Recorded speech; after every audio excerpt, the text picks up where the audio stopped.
हे बघ, जे आता आपल्या किस्मत मध्ये असेल ना तेच आपल्याला मिळणार आहे. उघड केला कशाला शॉर्ट घालायचा, म्हणून आपण एकदम खुशीत जगायचं.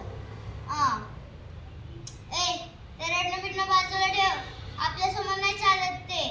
हे बघ, बिट्टी आहे तर टेन्शन नाही, कळलं का? हे बघ, मी ज्याची मदत करते ना त्याचा लक एकदम बदलून जातो. असं पण नाही तर सिग्नलवरचे समजे असंच बोलतात, तुझं पण लक बदलणार बघ. ही आजची वाली दुनिया नाही रे, मला पण माहित आहे. पण म्हणून आपण बुरावाला चेहरा नाही करायचा. चल लवकर डोळे पुस. चल तुला डबल वाला वडापाव खाऊ घालते. आता कशी आली खुशीवाली स्मेल? चल, बघितली